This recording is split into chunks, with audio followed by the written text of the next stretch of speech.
Hook, 00 to 045. Open on silence. Then slowly a single line of narration. On July 30th, 1975, a man walked into a parking lot in Detroit and was never seen again. No body, no crime scene, no arrest, ever. But this wasn't just any man.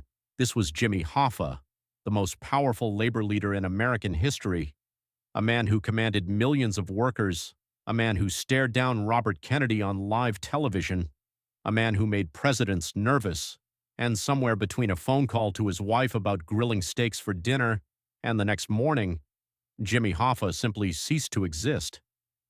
But here's what no one talks about. Behind the mob theories, behind the stadium rumors, behind the 50 years of unanswered questions, there was a son, a boy who grew up in his father's enormous shadow, who became Teamsters president himself, who has spent his entire life asking the same question the rest of America never stopped asking. Where is my father? This is the story of Jimmy Hoffa, the man who vanished, and the family he left behind.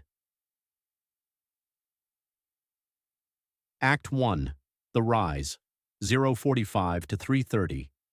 Narration settles into a measured storytelling pace. To understand why Jimmy Hoffa disappeared, you first have to understand who Jimmy Hoffa was. Born in 1913 in Brazil, Indiana, a small hard-luck town, Hoffa grew up fast. His father died when he was 7 years old. By his teens, he was working brutal manual labor jobs just to help his family survive. He knew what it was to be invisible, to be exploited, to show up every day and still have nothing. That feeling never left him. By his early 20s, Hoffa had found his calling, the labor union movement. He had a natural gift, not for softness but for power.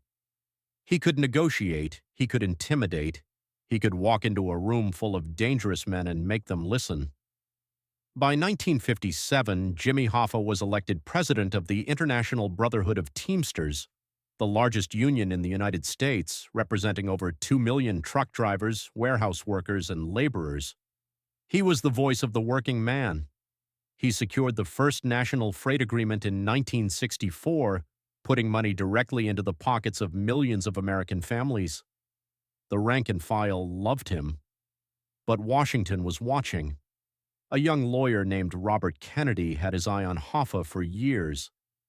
Kennedy believed, correctly, that Hoffa had forged dangerous alliances with organized crime.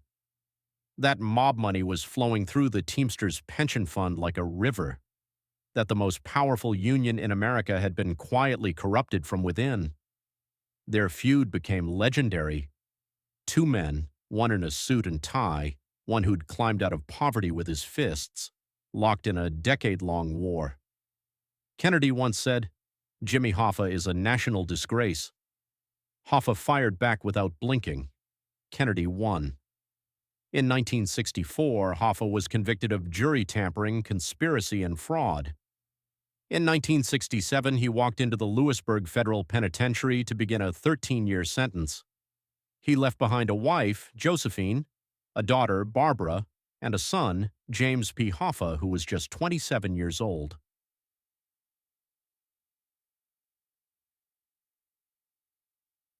Act 2. The Deal with the Devil, 3:30 to 6.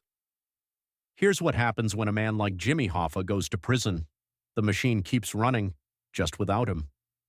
His hand-picked successor, Frank Fitzsimmons, stepped in as Teamsters president. And quietly, smoothly, the mafia, who had always worked alongside Hoffa, realized something. Fitzsimmons was much easier to control. Hoffa had always operated on his own terms.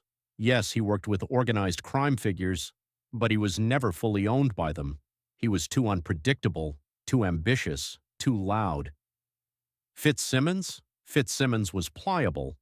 The mob had access to the Teamsters pension fund, hundreds of millions of dollars, with minimal friction.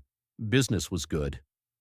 Then in December 1971, President Richard Nixon commuted Hoffa's sentence. He was a free man. But there was a condition, a quiet, devastating clause buried in the commutation agreement.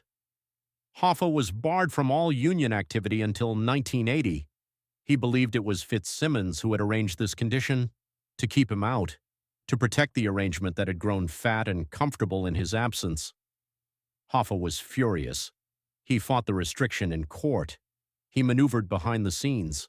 He made clear to anyone who would listen he was coming back. He was going to reclaim the Teamsters.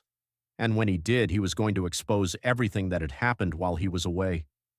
That threat to expose the mob's dealings may have been the last mistake Jimmy Hoffa ever made.